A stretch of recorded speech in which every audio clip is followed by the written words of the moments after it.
কিন্তু বন্ধু শুনে রাখো, কাল হাসুরের দিন তুমি যদি পাপী হও, পানির পিপাসায় তোমার কলিজা ফেটে যাবে রে। ওই যে বলেছি তুমি বাঁচতেও পারবা না, মরতেও পারবা না, পালাতেও পারবা না, এমন ভাবে ধরবে আল্লাহ রাব্বুল আলামিন, সেখান থেকে তুমি হসকাতেও পারবা না।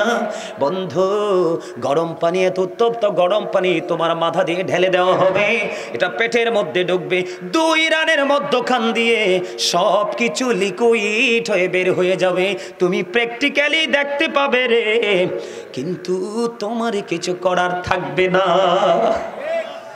নাউজুবিল্লাহ বলেন না? খবরটা খারাপ না? তো এটা শুনলে তো নাউজুবিল্লাহ বলতে হয়। এবার আসেন বন্ধু, এই দুনিয়ার মধ্যে ইনকাম যত বেশি, খাবারের কোয়ালিটি তত ভালো। সুদ খাইয়া না, ঘুষ খাইয়া না, সিটারি করে না, বাটপারি করে সেটার দেখার সুযোগ নাই। আমার দরকার মুখরোচক খাবার, ঠিক নেই? আরে এটা দিয়ে মাতে না, কি তো হয়েছে, অসুস্থ না, ঘুমে ধরছে, এই চা দেনি দে, গরম গরম চা। হুজুরের লগে বলে কেউ দুর্বল থায়, হ্যাঁ? এটা বেশি চিল্লাচিল্লি করা লাগে, বেশি লাড়াছাড়া দেওয়া লাগে, তখন দর্শকরা কয় না ঠিক আছে, ঠিক না বেঠে? আর জোরে বন্ধুরে আমার, খাবার বরাদ্দ করা আছে নির্দিষ্ট একটা খাবার, সেটার নাম হলো বন্ধু জাক্কুম।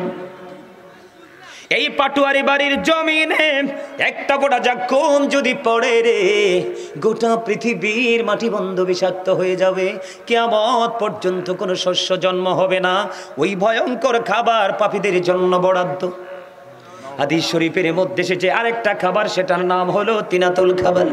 ইয়া রাসূলুল্লাহ, ইয়া হাবিবাল্লাহ, নবী গো, তিনাতুল খাবালটা কি গো নবী? আমার নবীজি বলে দিয়েছেন, এই তিনাতুল খাবাল হলো আরেকটা জাহান্নামের নিংড়ানো রক্তপুঁজ। নাউজুবিল্লাহ।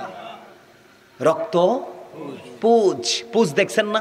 ওই যে বড় বড় ফোড়া হয়, গোটা হয়, দেখেন না? পা পচে বের হয়, হাত পচে বের হয়, পিঠ পচে বের হয়, এগুলো হবে জাহান্নামী পাপীদের খাবার। বললাম না, ধরবেও খুব শক্তভাবে, বাঁচতেও পারবেন না, মরতেও পারবেন না, পালাতেও। কি করবেন সেদিন? বন্ধুরে আমার, সবচেয়ে বড় মজার জিকির হলো নামাজ। যেই নামাজ আল্লাহর সাথে কথা বলা হয়, যেই নামাজ জান্নাতের চাবি হয়ে আসে, যেই নামাজ মেরাজ হয়ে আসে রে, যেই নামাজ, যেই জিকির মানুষকে সকল নোংরা কাজ থেকে বন্ধু বাঁচিয়ে রাখে, ওই জিকির আমাদের জীবনে বেশি বেশি করা প্রয়োজন। আরো জোরে বলেন ঠিক না বেঠি? আল্লাহর হাবিব বলেছেন, তোমরা যখন জান্নাতের বাগানে আসা যাওয়া করো, তখন ওখান থেকে তোমরা ফল খেয়ে নিও। ইয়া রাসূলুল্লাহ, জান্নাতের বাগানের ফলটা কি? আমি কি একটু বলবো? দেবেননি ফলটা? সুবহানাল্লাহ আলহামদুলিল্লাহ লা ইলাহা ইল্লাল্লাহ, সুবহানাল্লাহ আলহামদুলিল্লাহ লা ইলাহা ইল্লাল্লাহ, লা ইলাহা ইল্লাল্লাহ, লা ইলাহা আউড শিকড় ছিল কলম সৃষ্টি জাহান ওসিলা, আউড শিকড় ছিল কলম সৃষ্টি জাহান ওসিলা, নিজে আল্লাহ খুশি হইয়া নাম রাখলেন হাবিবুল্লাহ। সুবহানাল্লাহ আলহামদুলিল্লাহ মহাবতে সুবহানাল্লাহ আলহামদুলিল্লাহ লা ইলাহা ইল্লাল্লাহ, লা ইলাহা ইল্লাল্লাহ, লা ইলাহা ইল্লাল্লাহ।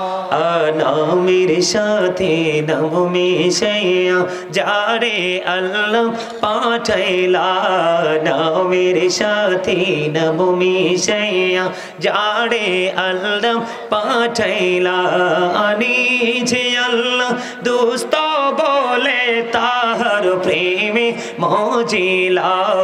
সুবহানাল্লাহ। বন্ধুরে আমার, জুহাইনা গোত্রের এক মহিলা ব্যভিচারের মাধ্যমে সন্তান ধারণ করলেন। মহিলার পেটের মধ্যে বন্ধু সন্তান চলে আসলো। সন্তান চলে আসার পরে ওই মহিলার বাবা রাসূলের কাছে নিয়ে আসলেন, ইয়া রাসূলুল্লাহ, ইয়া হাবিবাল্লাহ, নবী গো, নবী গো, আমার এই মেয়েটা বেবিচারের মাধ্যমে সন্তান কনসেপ্ট করে ফেলেছে, এখন আমি কি করব?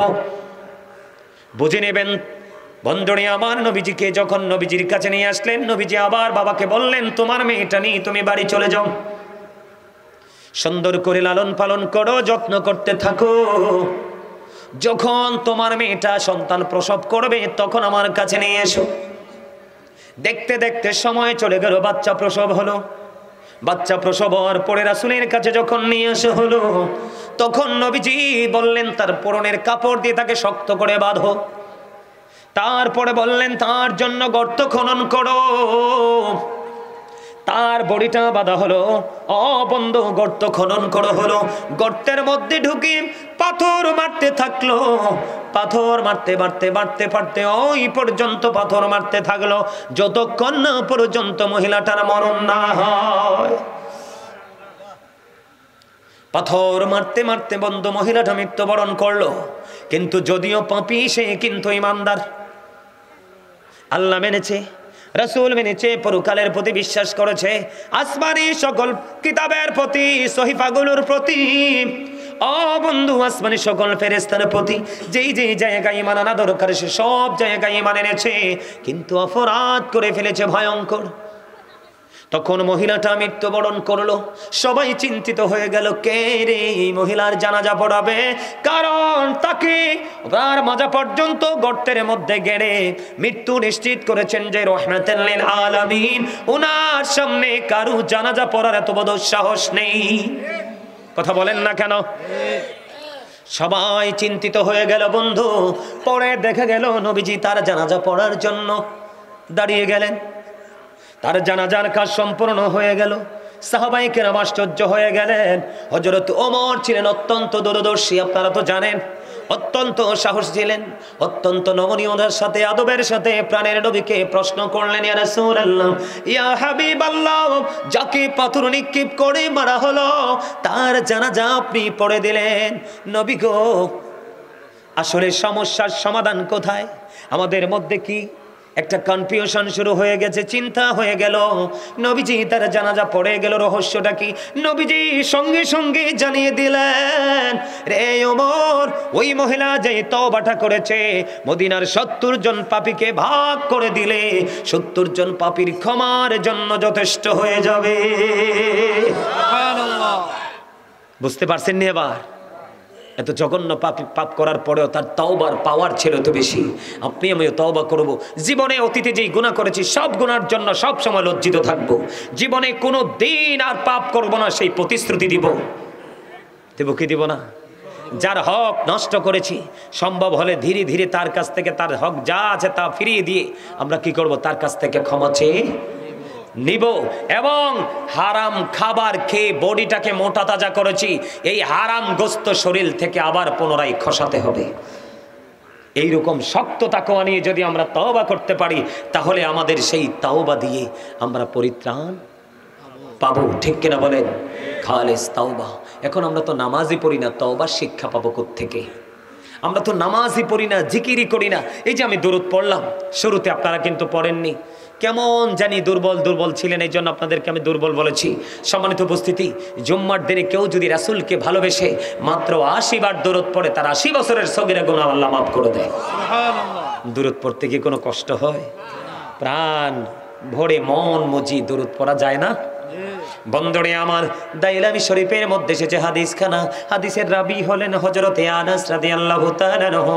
আমার নবী, আপনার নবী, দো জাহানের বাদশা নবী সরকারি মদিনা, তিনি বন্ধু বলে দিয়েছেন, তিনি জানিয়ে দিয়েছেন, কেউ যদি নবীকে ভালোবাসিয়া প্রতিদিন যদি 1000 বার দরুদ পড়তে পারো, নবীজি বলেছে জান্নাত না দেখা পর্যন্ত তার মরণ হবে না।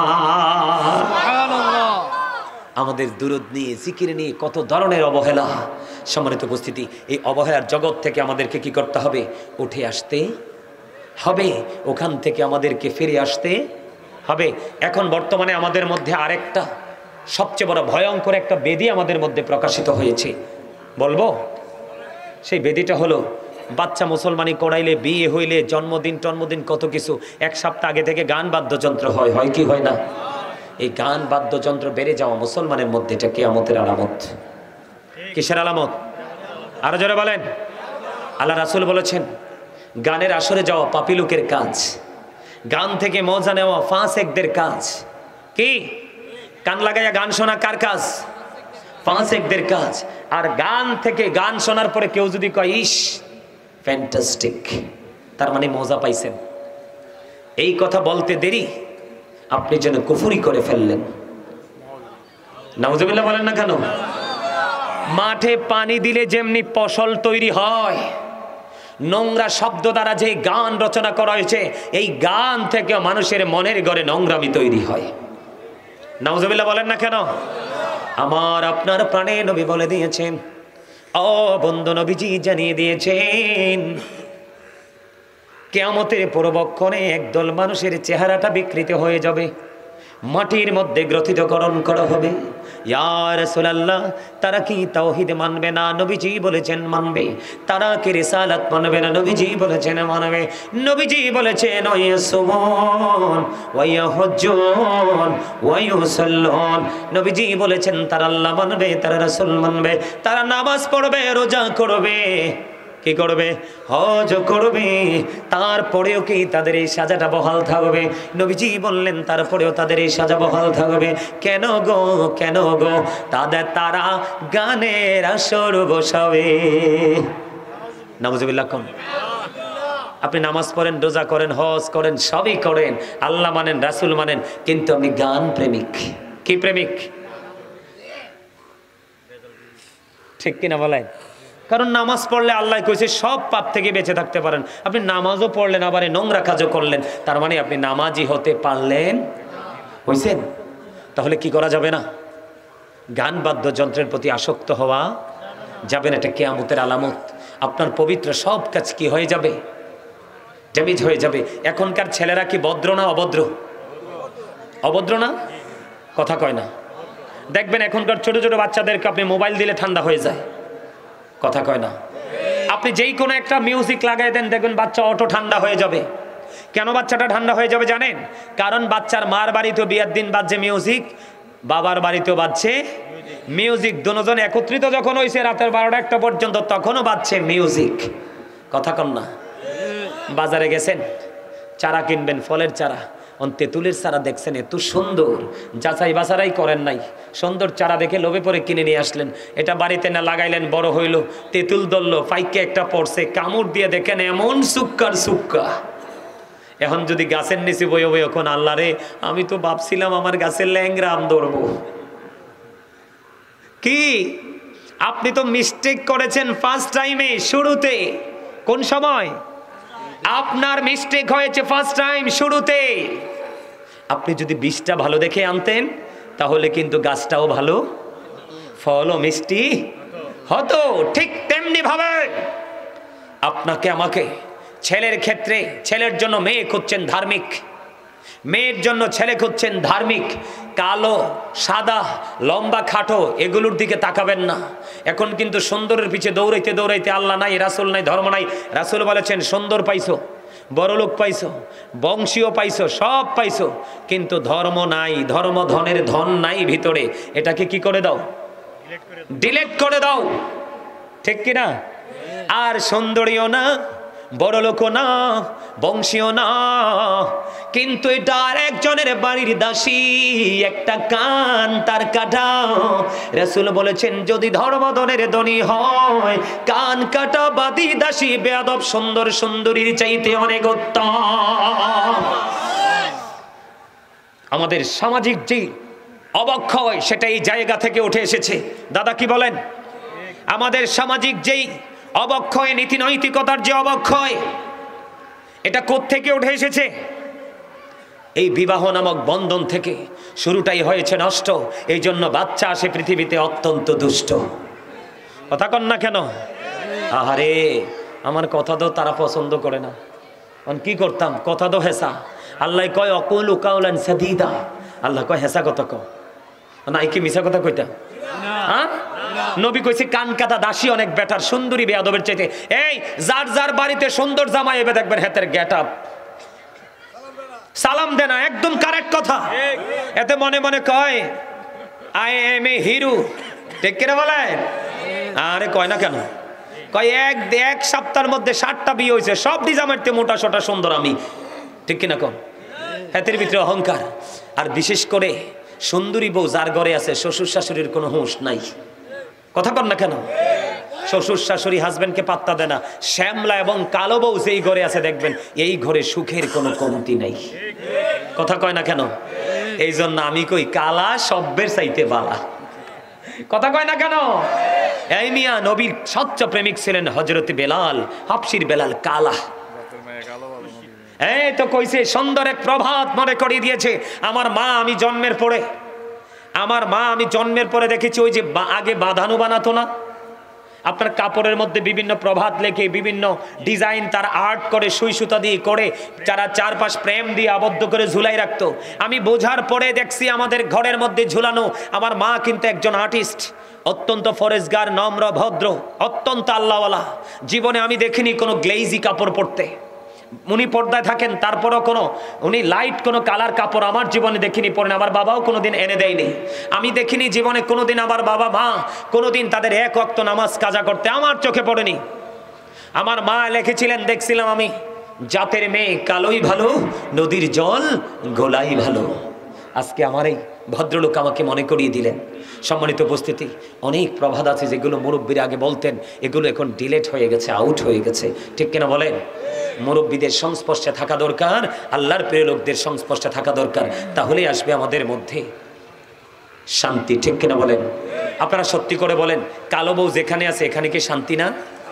ওই দু চারটা তো একটু থাকেই দুষ্ট, তবে ম্যাক্সিমামই কালো এবং শ্যামলাম জামাই বলেন এবং বউ বলেন, ওরা কিন্তু উভয়ই কিন্তু জেন্টেল, ঠিক কিনা বলেন? সম্মানিত উপস্থিতি, বলে হুজুর সব সুন্দর কি খারাপ? না, সব সুন্দর খারাপ আমি বলছি না, তবে ম্যাক্সিমাম সুন্দরী বেয়াদব। ইসলাম মানে না, আইন মানে না। দেখবেন তো ছেলে মেয়েদের তো তাদের পর্দাই নেই, তাদের মতো করে চলাফেরা করে। এইগুলো সব সমস্যার সমাধান করতে পারে একটা জিনিস, সেটা হলো নামাজ। আল্লাহ যেন আমাদের সবাইকে পরিপূর্ণভাবে নামাজ পড়ার তৌফিক দান করে, সকল বলুন আমিন। আমাকে অনুরোধ করেছেন, কিতারে টাইম তো কম হয়েছে না, আমাকে অনুরোধ করেছেন আমার লেখা একটা গজল গাওয়ার জন্য। আমি একটা গজল গাইব, তারপরে আমি আমার আজকের মাহফিল, আমার আলোচনা শেষ করব। আপনারা কি সবাই তাবারুক আছে? হ্যাঁ, ও মা, আমি তো ভাবছি তাবারুক নাই। তাবারুক আছে। বিরিয়ানি না খিচুড়ি? বিরিয়ানি, মাশাআল্লাহ। এটা কি দিছো?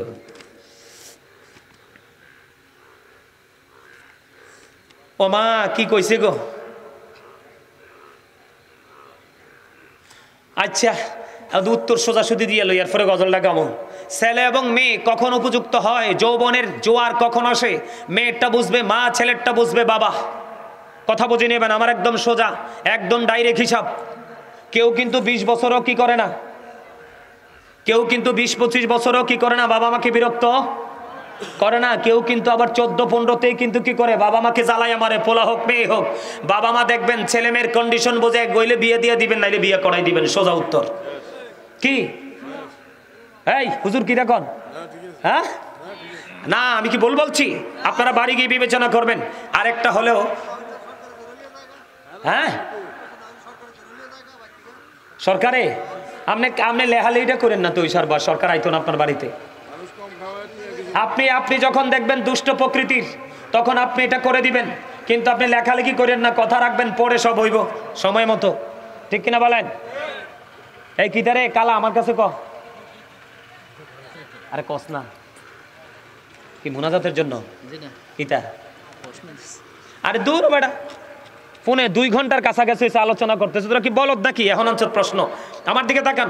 মহিলাদের দেন মুখর বর্তমানে ম্যাক্সিমাম পুরুষরাই দিতে চায় না, তাদের সামর্থ্য থাকার পরেও কিন্তু দেয় না। ছোট্ট একটা হাদিস বলবো, যাদের বিবেক আছে তারা বুঝে নেবেন, যার বিবেক নেই তার কোনো কি চাই, ওয়াজ নসিহত কিচ্ছু নাই। আমার দিকে তাকান, আল্লাহ রাসূলের হাদিস, যেই নারী বিয়ের পরে 5 লাখ, 10 লাখ, 2 লাখ, 1 লাখ, 3 লাখ কি হলো, আপনার কাবিন হলো, কি হলো? আপনি 50,000, 20,000, 1 লাখ যাই দিলেন, আপনি আপনার সিস্টেম অনুযায়ী উসুল দিয়ে দিলেন। বিবিকে টাচ করার আগে কিন্তু নিয়ম, দেন মোহর দেওয়া। হুজুর কি বলেন? মোহরানা পরিশোধ করা বিবিকে টাচ করার আগে দিতে হবে। কি করার আগে? ভাসুর গড়ে যাওয়া বেবিকে টাচ করার আগে একটা পুরুষ সেই মহারানার টাকা দিতে হবে। এখন আপনি প্রশ্ন করবেন যে হুজুর, আমি তো 10 লাখ টাকা কাবিন করছি। কি করেছি? আমি 10 লাখ টাকা কাবিন করছি, আমার পক্ষে দেওয়া সম্ভব নয়। আপনি 10 লাখ টাকা কাবিন করতে হবে, ওখানে গেছেন কেন? আপনি তো সুন্দরী বউ দেখছেন, মনে করছেন আরে হগলের চেয়ে আমার বউটা সুন্দরী, সবাই বলবে, এই লোভে গেছেন, এর লাগে আপনার নাকটা হরাই দিছে। এটার জন্য দায়ী আপনি? এটার জন্য দায়ী কে? আপনি। আল্লাহ রাসূল বলেছেন, যেই স্বামী ইচ্ছে করে তার বিবির মোহরানা দিল না, বিবিও তাকে মাফ করলো না, ইন্তেকাল করার আগে তাকে কাল কিয়ামতের মরার পরে কাল হাসরের তাকে জিনাকারীদের অন্তর্ভুক্ত করে জাহান্নামে দেওয়া হবে। জোরে বলেন নাউজুবিল্লাহ। আপনি যদিও বৈধ সংসার করেছেন, আপনার এক ঘোরামির কারণে আপনার ঠিকানা হবে জিনাকারীদের সাথে। আওয়াজ তুলে কর নাউজুবিল্লাহ। সম্মানিত উপস্থিতি, অল্প সময়ের মধ্যে আমি আলোচনা শেষ করছি। কিসের কালেকশন? আমি 1 টাকা কালেকশন করতে পারবো না। আমি এই যে 2 ঘন্টা হচ্ছে, আমি কি মানুষ না রোবট? বারবার বলছি যে আরেকটা প্রোগ্রামে যাব। আপনারা আগে বলেন নাই কেন যে কালেকশন করতে হবে? আমি 10 মিনিট আলোচনা করে আপনাদেরকে কালেকশন করে দিতাম। 2 ঘন্টা আলোচনার পরে আসছেন আপনারা কালেকশন করতে। 9টায় আসছি, 11টা বাজে। আপনারা মনে করেন হুজুররা কথা বলতে বলতে বলতে এদের জান বাইরে যাক। ওই আমার আগে যে আলোচনা যিনি করছেন উনি বলে গেছেন, যতদিন পর্যন্ত ব্রেইন আছে, শক্তি আছে, ততদিনে ভালোবাসবেন। এখন আমি বৈশা যাই, আমাকে কেউ হিসাবও করবেন না। এই ক্যামেরা ক্লোজ কর। সম্মানিত উপস্থিতি, আমার কাছে চেয়েছেন আমি আমার লেখা একটা গজল গাইতে। আমি কিন্তু একজন রাইটার, আমার লেখা অভাব নাই। তবে ওই যে বলছি কালা মানুষ। ওয়াসাল্লিমু তাসলিমা আল্লাহুম্মা সাইয়্যিদিনা মাওলানা মুহাম্মদ ওয়া আলা আলিহি সাইয়্যিদিনা মাওলানা মুহাম্মদ দিবানিশি মনের আমার, আর দিশনা রে যন্ত্রণা, ধনী যদি হইতাম ধনী, যেতাম সোনার মদিনায়। আল্লাহুম্মা মুহাম্মদে সাইয়্যিদিনা মাওলানা মুহাম্মদ ওয়া আলা আলি সাইয়্যিদিনা মুহাম্মদ। মোরা সবাই গুনাহগার গো, ও দয়াল এসেছি আপনার দরবারে, জাড়ু সিলাই সৃষ্টি করছেন, মাফ করেন তার খাতিরে। আল্লাহুম্মা সাল্লি আলা মাওলানা মুহাম্মদ ওয়া আলা আলিহি মাওলানা মুহাম্মদ। বড়ি বড়ি করুরি মন, এ বাড়ি তো তোমার না, আসল বাড়ি কবর দেশে, মাটি হবে বিছানা। আল্লাহুম্মা সাল্লি আলা সাইয়্যিদিনা মাওলানা মুহাম্মদ ওয়া আলা আলিহি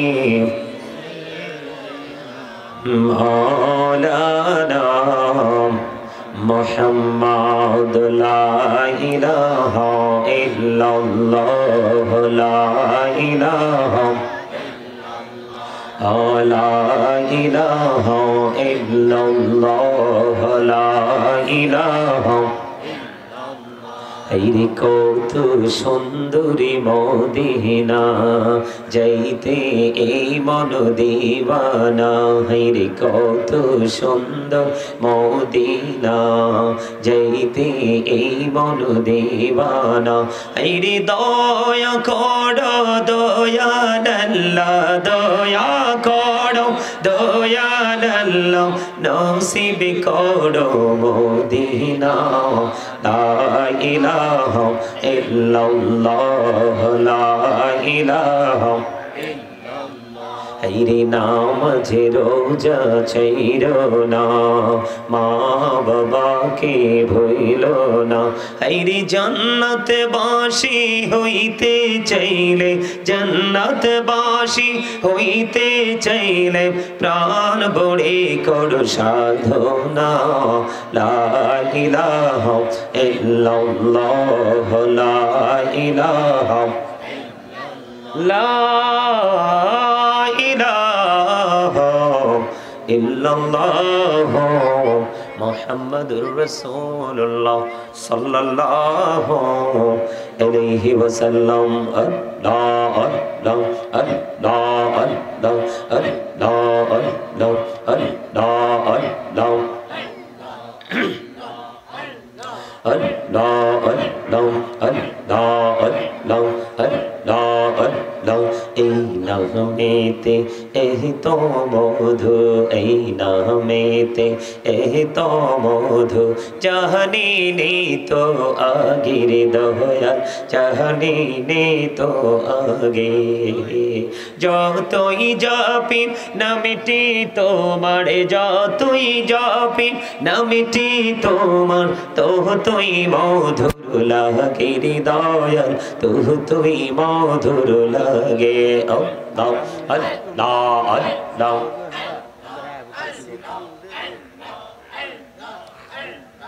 আমার কিছু কইছে Allah Allah Allah Allah Allah Allah Allah Allah, এলাহো দো রিহি আর মাঝে, এলাহো দো রিহি আর মাঝে, কিসের করো খেলা। পিছের দিকে চাইয়া দেখো, পিছের দিকে চাইয়া দেখো, ডুবে যায় তোর বেলা রে। আল্লাহ আল্লাহ আল্লাহ আল্লাহ আল্লাহ আল্লাহ আল্লাহ। জিকির করে লাভ নেই, অসুস্থ মানুষ। লা ইলাহা ইল্লাল্লাহ মুহাম্মাদুর রাসূলুল্লাহ সাল্লাল্লাহু আলাইহি ওয়াসাল্লাম। সম্মানিত উপস্থিত উলামায়ে কেরাম, আমন্ত্রিত অতিথিবৃন্দ, দাড়িপাকা আমার মুরব্বী বাবারা, যুবক ভাইয়েরা, পর্দার অন্তরালে রয়েছেন আমার মা বোনেরা, বিশেষ করে মদ্দলধুয়া পাটোয়ারি বাড়ি যুব সমাজের উদ্যোগে আজকে ৬ষ্ঠ বার্ষিক ওয়াজ ও দোয়ার মাহফিলের আয়োজন করা হয়েছে। যারা আজকে টাকা দিয়ে, পয়সা দিয়ে, অর্থ দিয়ে, শ্রম দিয়ে, সার্বিক সহযোগিতার মাধ্যমে আজকের জান্নাতের বাগান সাজিয়েছেন, সকলের প্রতি আমার আন্তরিক সালাম। আসসালামু আলাইকুম ওয়া রাহমাতুল্লাহি ওয়া বারাকাতুহু। সম্মানিত উপস্থিতি, আলোচনায় ঢোকার আগে আপনাদেরকে একটা প্রশ্ন করব, আপনারা কি সুস্থ নাকি অসুস্থ? সুস্থ মানুষ কাকে বলে, আর অসুস্থ মানুষ কাকে বলে, এই দুটোর মধ্যে যে একটা পার্থক্য আছে, বা মানে সুস্থতা এবং অসুস্থতার মাঝে, এটা কি আপনারা বুঝতে পারেন? পারেন? বলুন তো, মানুষের কোন অংশটা সুস্থ থাকলে তাকে সুস্থ বলে, আর কোন অংশটা অসুস্থ থাকলে তাকে অসুস্থ বলে? পারবেন? পারবেন না। তার কারণ কি? আপনাদের সেই এক্সপেরিয়েন্স নেই। ইউ আর ভেরি উইক, অত্যন্ত দুর্বল আপনারা। এটা মুসলমান হিসেবে অত্যন্ত আফসোসের বিষয়, অত্যন্ত আফসোসের বিষয়। এই, এটা বোট খাওয়ার জায়গা না, বাদাম খাওয়ার জায়গা না দাদা। পানও খাওয়া যাবে না, কিন্তু থাকলেও, পান থাকলেও কিন্তু এটা পকেটে ঢুকাইতে হবে, কারণ পানের মধ্যে যেটা ঢুকে এটাও নেশা জাতীয় জিনিস। পান খাইলে সাবানে দিলে গ্রান আসে না? আসে। যেটা গ্রান আসে, যেটা থেকে সেন্ট আসে, এটাই সমস্যা। আমি আপনাদেরকে কিছু কথা বলবো, অনেক কষ্ট করে অনেক দূর থেকে আসছি কিছু বলার জন্য। আপনাদেরকে ফার্স্ট টাইম মনে করতে হবে এটা একটা ক্লাস। প্রফেশনালি এটা একটা টিচিং প্রফেশন। আপনারা আমার দাদার বয়সী, বাবার বয়সী, বিশেষ করে আমার স্টুডেন্টদের বয়সী, এখানে কার কি আছে বাড়িতে সেটা একবারের জন্য মনে রাখা যাবে না। আপনারা মনে করতে হবে যিনি সামনে এসেছেন আলোচক উনি হলেন টিচার, আমরা সবাই হলাম স্টুডেন্ট, ছাত্র। মানতে পারবেন সেটা? মনে করতে পারবেন? এটা মনে করতে পারবেন? আমার কথাও তো বলে না, এই জন্য বলছি আপনারা অসুস্থ। 2-4 জন আছেন সুস্থ। আমি যেটা চোখের ইশারায় মানে অল্প সময়ের মধ্যে আমি পুরো প্যান্ডেলটা ইশারা চোখের দৃষ্টিতে আমি বুঝতে পেরেছি 2-4 জন আছেন সুস্থ, আর ম্যাক্সিমাম লোকই অসুস্থ। এই অসুস্থ মানুষগুলোকে আজকে ট্রিটমেন্ট করব। ওমা ইনশাল্লাহ কইতে পারেন, এরা তো টেনশনে পড়ে গেছে, এরা তো এত টেনশনে পড়ছে, বাবারে বাবা এটা কি কয়, ঠিক না? এরকম না বিষয়টা? আরো যারা বলেন চেয়ার কোথায়, চেয়ার নিয়ে বসেন। আমার এটা জান্নাতের বাগান। এখানে আলোচনা শুনতে হলে এই মোবাইল পকেটে ঢুকা, এটা সাউন্ডের জিনিস না, বাইজিয়ে চাই ও ঢুকুম। আচ্ছা কাজ চলে, তা কাজ চললে কাজ চালাও, কিন্তু এটা তো উল্টেই ফেললে চাও, এটা সাউন্ডের কিচ্ছু না, এটা শয়তান। আরে এটা বালা জিনিস না। আমার দিকে তাকান। আপনারা আলোচনা শুনতে হলে কয়েকটা শর্ত মানতে হবে আমার এই জান্নাতের বাগানে। প্রথম শর্ত, ফার্স্ট কন্ডিশন হলো স্টপ ইউর মাউথ এভরিবডি, সকলের জবানকে বন্ধ রাখতে হবে। দ্বিতীয় শর্ত, সেকেন্ড কন্ডিশন হলো you listening my lecture very attentively, আমার কথা সবাইকে মন দিয়ে শুনতে হবে। থার্ড কন্ডিশন, আপনি যদি বলেন আই সে ডোন্ট অ্যাকসেপ্টেবল, আমি বলবো I say go to your seat, out of sight, বাসায় চলে যাবেন, কিন্তু এখানে ডিস্টার্ব করা যাবে। কারণ শয়তান চায় না বান্দা কখনো ভালো কাজ করে আল্লাহর প্রিয় হোক। হিন্দুদের পূজায় দেখছি কোনো প্রতিবন্ধকতা নেই। গতকালকেই তো আমরা মাহফিলে পর্যন্ত যথাসময়ে পৌঁছাতে পারে নাই, এত বেশি আপনার তাদের ট্রাক বক্স নাচানাচি, পুরো রাস্তা ব্লক, তাদের কর্মকাণ্ডে পুলিশ পর্যন্ত অসহায়। এই জন্য বলেছি শয়তান সকল ভালো কাজের ক্ষেত্রে আপনাকে আমাকে আটকাতে চেষ্টা করবে। Satan is the eternal enemy of the believers. ইমানদারদের প্রকাশ্য শত্রু হলো শয়তান। তবে আল্লাহ রাব্বুল আলামিন বলেছেন ইন্না কাইদা শাইতানি কানা দাঈফা, আল্লাহ বলেছে Satan deception is very weak, শয়তানের ধোঁকা, শয়তানের অপকৌশল মুমিনের জন্য একেবারে দুর্বল। হাজার চেষ্টা করলেও মুমিনকে আটকাতে পারে না, যার অন্যতম নিদর্শন হলেন আপনারা। শয়তান কিন্তু তার জায়গা থেকে অনেক কৌশল কিন্তু সে আজকে প্রয়োগ করেছে, কিন্তু সে একবারে তার বরাডুবি হয়েছে। আপনারা সবাই কিন্তু তার জালকে ছিন্ন করে জান্নাতের বাগানে চলে এসেছেন। আপনারা এখানে এসেছেন গুনাহ নিয়ে, বের হবেন গুনাহ থেকে মুক্ত হয়ে। এই প্রত্যাশা আছে না সবার? কথা বলেন আছে না? কার কার আছে? And your families from the fire, আল্লাহ ইমানদারকে বলেছেন তুমি জাহান্নাম থেকে বাঁচো এবং তোমার পরিবারকে জাহান্নাম থেকে বাঁচাও। এদিকে এসে পড়েন। আলহামদুলিল্লাহ কর না কেন? আরো জোরে। আরে আলহামদুলিল্লাহ কয় না কি রে? এটাও তো জিকির। আরো জোরে। আমার একটা ওয়াজ করতে কইছে আজকে নামাজ লইয়া। কি লইয়া? এখন কি ওয়াজ করবো? নামাজ করার পরেও দি মানুষ সুদ খায়, নামাজ পড়ার পরেও যাইয়ে দিয়ে বিচারে চা খাইয়া হেসাডারে মিশা করে। যে বেটা রায় পাওয়ার কথা এর রায় না দিয়ে উল্টা দিকে রায় দিয়ে দেয়, আছে না নাই? নামাজ পুইরা যাইয়া ফুলা মারে ভাত না দিয়ে শাশুড়ির জন্য লুকাইয়া লুকাইয়া টিফিন বক্স দিয়ে পাঠাই দেয়। কথা কি ঠিক না বেঠে? মার্কেট করতে গেছি, ঈদের মার্কেট, মাঠটা আগে কিনবি, এইটা ফরজ, এইটা না করে শাশুড়ি আর শ্বশুরের জন্য, শালির জন্য, শালার জন্য।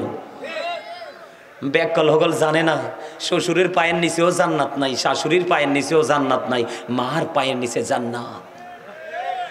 Paradise of the child under the feet of the mother, মায়ের পায়ের নিচে সন্তানের জান্নাত। ঠিক কিনা বলেন? ইন্নাল জান্নাতা তাহতা আকদামিল উম্মাহাতিকুম। সুবহানাল্লাহ বলেন না? আর জোরে। যাক, তারপরে কর্তৃপক্ষের মনের আশা একটু ওয়াজটা করাই লাগবে, এছাড়া কোনো উপায় নেই, ঠিক না? বন্ধুরে আমার, আল্লাহ রাব্বুল আলামিন সূরা আনকাবুতের মধ্যে বলে দিয়েছেন ইন্নাস সালাতা তানহা আনিল ফাহশাই ওয়াল মুনকার। হাদিস শরীফের দিকে নজর দিয়ে দেখলাম আপনার আমার প্রাণের নবী বলে দিয়েছেন আস-সালাতুল খামস ওয়াল জুমআতু ইলাল জুমআ ওয়া রমাদানু ইলা রমাদান মুকাফফিরাতুল লিমা বাইনাহুন্না ইযা তুনিবাতিল কাবাইর। বন্ধু মজা করে শুনবেন, প্রাণ উজাড় করে শুনবেন, বিশেষ করে যুবক তোমাদেরকে বলছি রে, তোমরা প্রাণ খুলে কথাগুলো শোনো। আজকের পর থেকে যদি তোমরা এগুলো মেনে চলতে পারো তাহলে কাল হাসুরের দিন ভয়ঙ্কর যে পরিবেশ তৈরি হবে ওই ভয়ঙ্করতা তোমাদেরকে টাচ করবে না, কারণ আল্লাহর আরশের নিচেই তোমাদের জায়গা হয়ে যাবে। আরেকটা দেখতে চেহারাটা কত সুন্দর, এটা সুবহানাল্লাহ কইলো না তো, এমনি চাইয়েই রয়েছে। আরে স্বাস্থ্য ভাই ঠগলি তো। এই সুবহানাল্লাহ মানি হলো জান্নাতীদের ফল। জান্নাতের বাগানে যারা আসছে আমরা মেহমান, আল্লাহ রাসূল বলেছেন এই সুবহানাল্লাহ শব্দটা হলো জান্নাতের মেহমানদের জন্য জান্নাতি খাবার। আওয়াজ তুলে বলেন না সুবহানাল্লাহ। এই সুবহানাল্লাহতে দেহের শান্তি মিলবে না, মিলবে রূহের শান্তি। প্রত্যেকটা পার্সন কি ডবল না? আপনাকে প্রতিদিন খাবারও জোগাড় করতে হবে ডবল। কি? একটা হলো দুনিয়ার খাবার যেটা দেহের খাবার, পৃথিবীর সব জায়গায় পাওয়া যায়, কিন্তু রুহের খাবার পৃথিবীর সব জায়গায় পাওয়া যায় না। রুহের বাজারে গেলে আজকের বাজার হলো রুহের বাজার। আর খোরাক নিবা তুমি ওই তোমার টিচার থেকে। সুবহানাল্লাহ কয় না? আরো জোরে। বন্ধুরে আমার সংক্ষিপ্ত করে একবারে ছোট্ট একটা টপিক তোমাদেরকে আমি বানিয়ে দিব, আপন করে হৃদয়ে ধারণ করে ব্রেইনে সেটআপ দিয়ে বানিয়ে নিয়ে যাবা। এই গাঠুরি সুন্দর করে যত্ন করে রেখে রেখে প্রতিদিন তুমি এটাকে বাস্তবায়ন করবা, তাহলে নগণ্য থেকে তুমি হয়ে যাবে ধন্য। আমার রাসূল আল্লাহ বলতেছেন ইন্না সালাতা তানহা আনিল ফাহশাই ওয়াল মুনকার। নামাজ মানুষকে খারাপ কাজ থেকে, অশ্লীল কাজ থেকে বাঁচিয়ে রাখে, অন্যায় অপরাধ নোংরামি দুষ্টামি থেকে বাঁচিয়ে রাখে।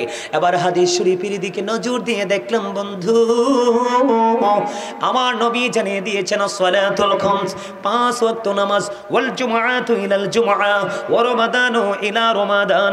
এখানেই ক্ষান্ত হয়ে গেলাম। আমার নবীজি জানিয়ে দিয়েছেন বন্ধু 5 ওয়াক্ত নামাজ আপনারা যারা সঠিকভাবে পড়বেন, গ্যাপ আসেনি 5 ওয়াক্ত নামাজের মাঝে মাঝে, কথা বুঝেন না? এই জন্যই তো আমি আপনাদেরকে দেহ এবং আত্মার ওয়াজ করলাম। মনোযোগ না থাকলে দেহ থেকে লাভ নাই। 5 ওয়াক্ত নামাজের মাঝে গ্যাপ আসেনি, কোন আছে না? আমার নবীজি বলেছেন 5 ওয়াক্ত নামাজ সঠিকভাবে পড়ার কারণে ওই গ্যাফের গুনার কাফফারা হয়ে যাবে। সুবহানাল্লাহ। আমার নবীজি জানিয়ে দিয়েছেন ওয়াল জুমআতু ইলাল জুমআ, এক জুমা থেকে আরেক জুমার মধ্যে গ্যাপ আছে না নাই? আছে।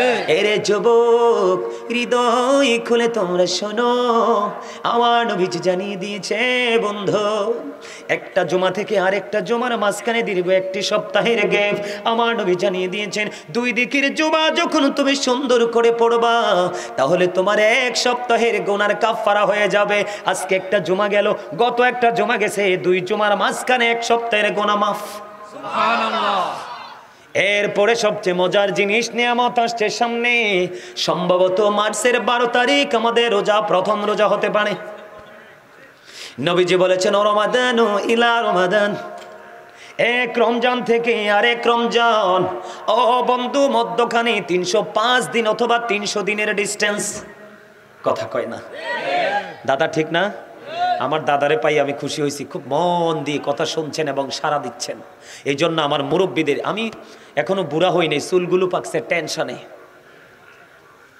বলে কেন চুলগুলো টেনশনে পাকছে জানেন?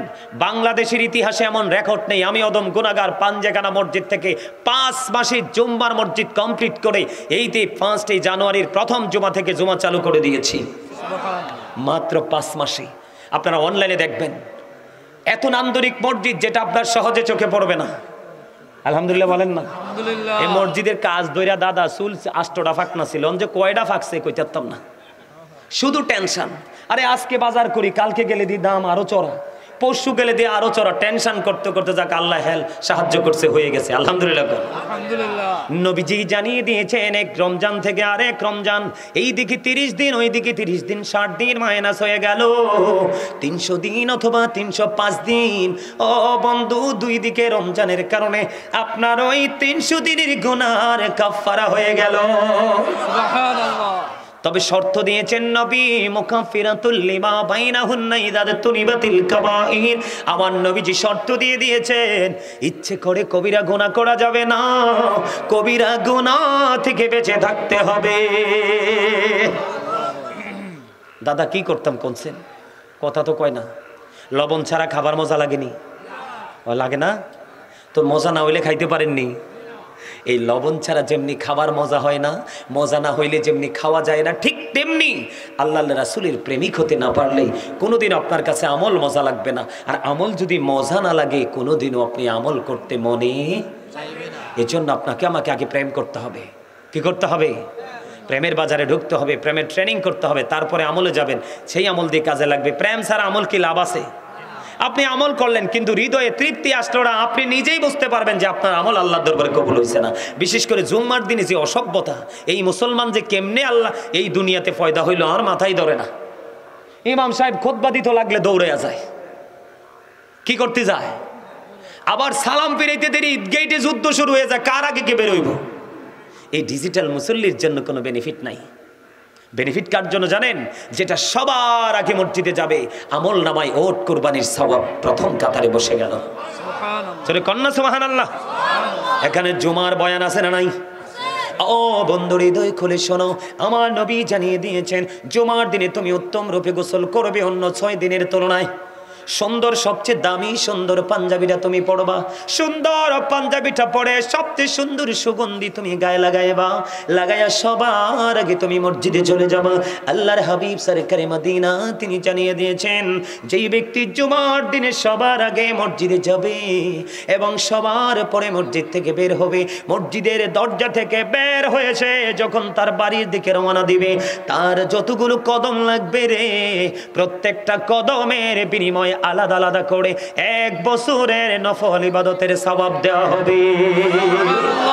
তার মানে আপনার বাড়িতে যাইতে লাগলো 100 কদম, কয়শো?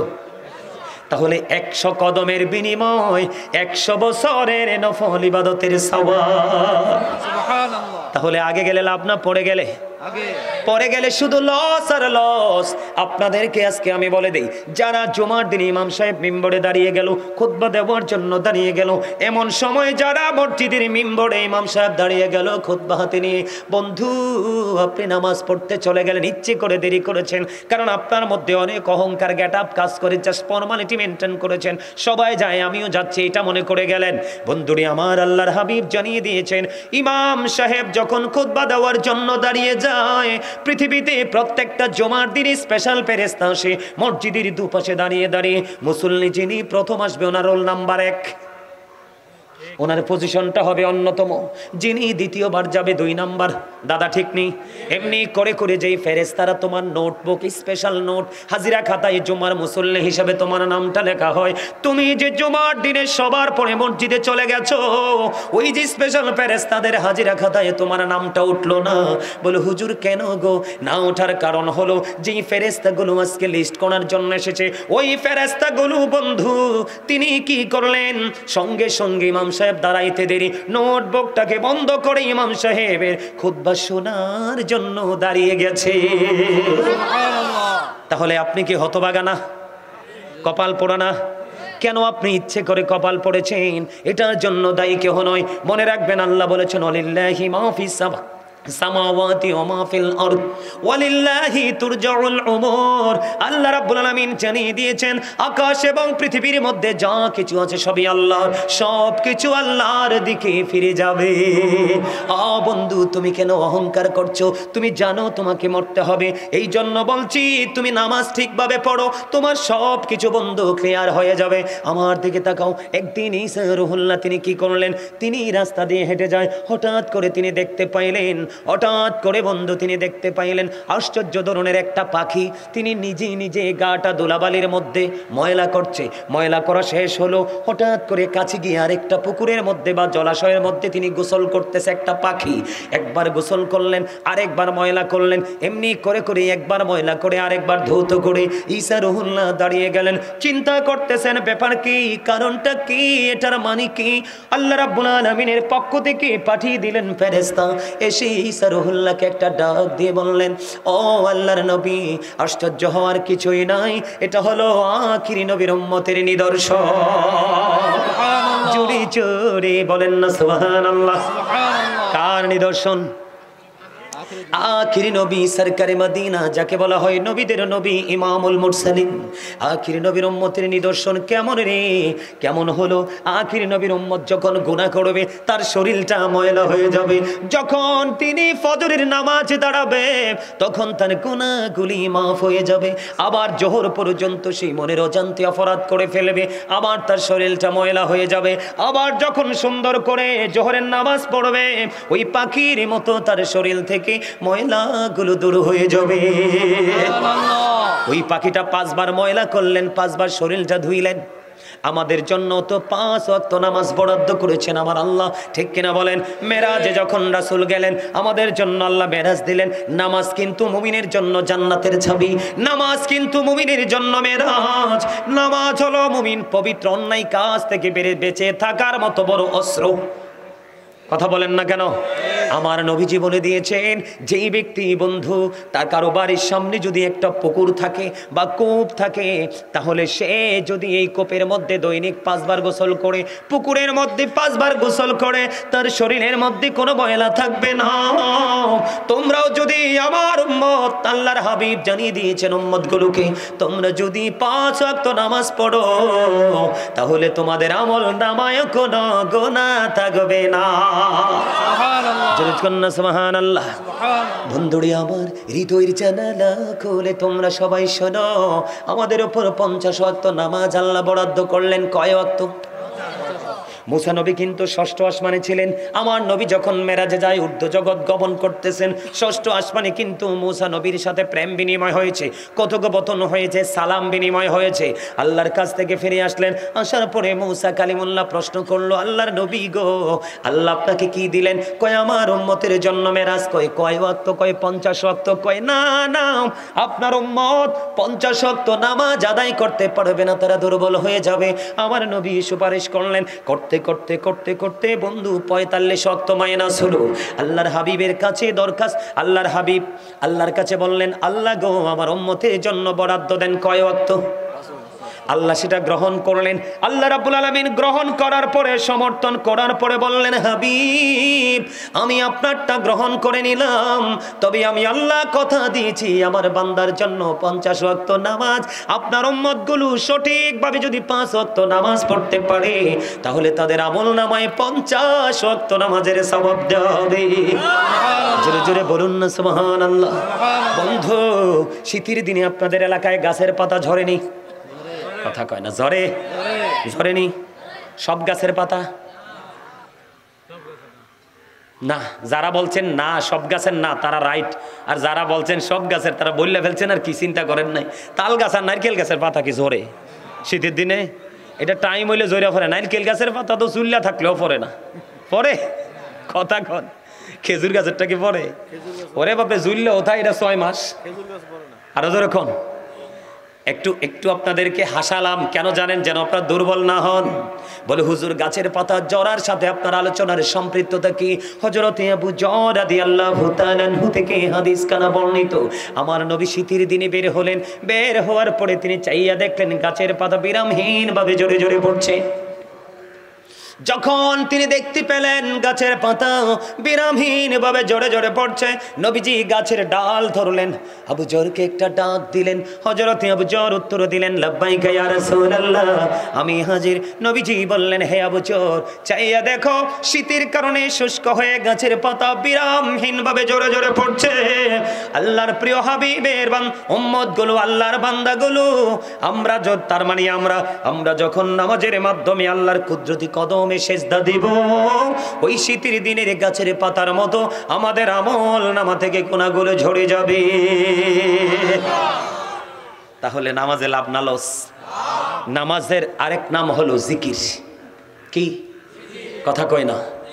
সুবহানাল্লাহ বল আল্লাহর জিকির, আলহামদুলিল্লাহ বল আল্লাহর জিকির, লা ইলাহা ইল্লাল্লাহ বল আল্লাহর জিকির, আল্লাহু আকবার বল আল্লাহর জিকির। সৎ কাজের জন্য কাউকে ডাকা আল্লাহর জিকির, অসৎ কাজের জন্য বারণ করা এটাও জিকির। নামাজ পড়া হলো আল্লাহর জিকিরের জলসা, কারণ যেটা একই জায়গায় দাঁড়িয়ে এবং বসে সম্পূর্ণ করা হয়। ও মোর খোদা, আমার লেখা একটা গজল শুনতে চান? ঠিক আছে, গাইবো। তো সৎ কাজের জন্য ডাকা এটাও আল্লাহর জিকির, অসৎ কাজের জন্য কাউকে বারণ করা এটাও জিকির। নামাজ হলো আল্লাহর জিকিরের জলসা, যেটা একই জায়গায় দাঁড়িয়ে এবং বসে সম্পূর্ণ করা হয়, এটাকে বলা হয় জিকিরের জলসা। আর হজ হলো জিকিরের জুলুস, কারণ যেই আমলটা বিভিন্ন জায়গা পরিদর্শন করে সম্পূর্ণ করা হয়, এটাকে বলা হয় জিকিরের জুলুস। ঠিক না ঠিক? এখন আপনারা জিকির করছেননি? করেননি? দু চারজন হয়তো করেন, ম্যাক্সিমাম লোকই তো করেন না। এখন নামাজ যে পড়েন, জিকির যে করতে যান, জিকির করতে গেলে তো কিছু কন্ডিশন আছে। এই কন্ডিশন কি মানতে পারেন? পারেন না। বিশেষ করে ওই যে কইছিলাম কিছু সাইড এফেক্ট আসবে।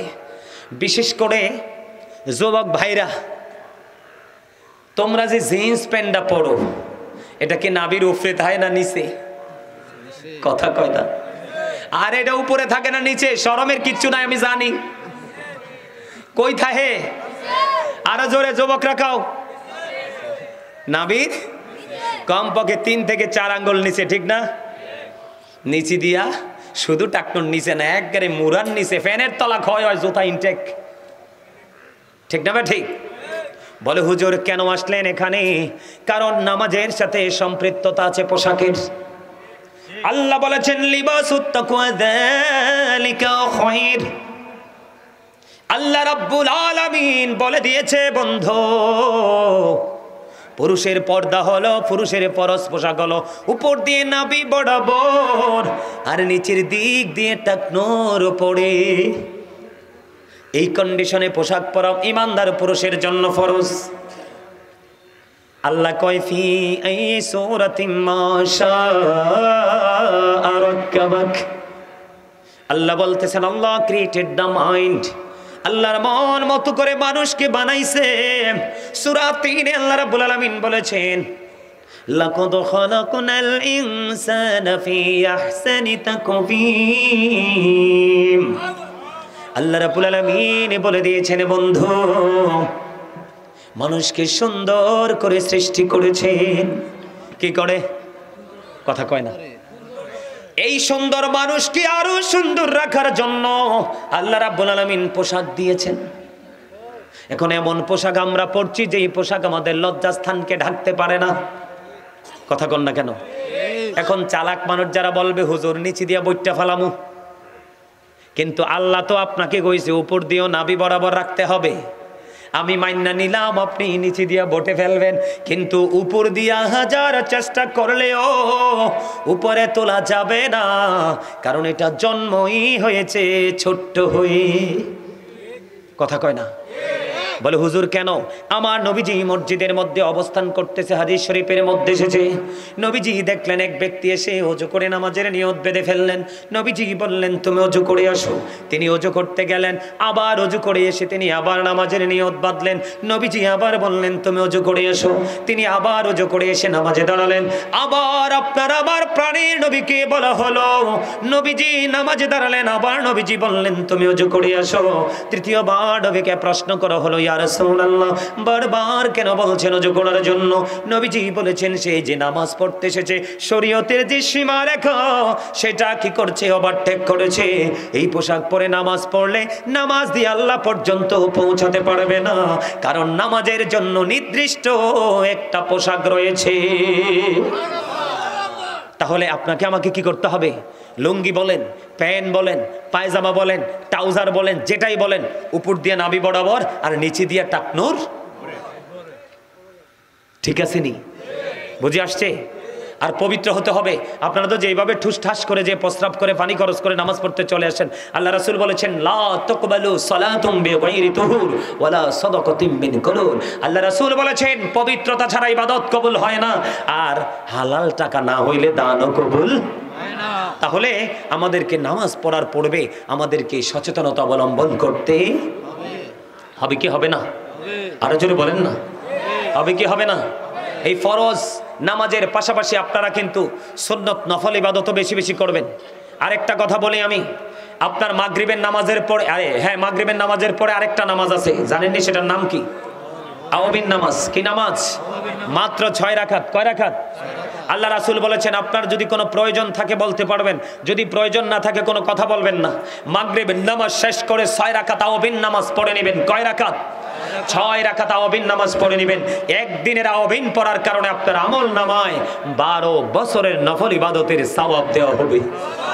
আর জোরে কন্না সুবহানাল্লাহ। তাহলে নামাজ হলো কি? জিকির, আল্লাহর সাথে কথা বলা, ঠিক কিনা বলেন? তো মনোযোগ থাকতে হবে কি হবে না? কেমন মনোযোগ থাকতে হবে জানেন? আপনি যখন নামাজে দাঁড়াবেন তখন আপনি মনে করবেন আমি যেন ফলছে রাতের পোলের উপর দাঁড়াইছি, একটু যদি নড়াচড়া করি জাহান্নামের মধ্যে নিক্ষিপ্ত হব। তার মানেটা কি হুজুর? তার মানে আপনাকে অনেক বেশি গভীর মনোযোগের সাথে নামাজটা পড়তে হবে, অন্যথায় ওই যে আল্লাহ বলেছেন ফাওয়াইলুল লিল মুসাল্লিন, ওই নামাজি যারা দুর্ভোগের অন্তর্ভুক্ত, আপনি ওই দুর্ভোগের অন্তর্ভুক্ত নামাজিদের অন্তর্ভুক্ত হয়ে যাবেন।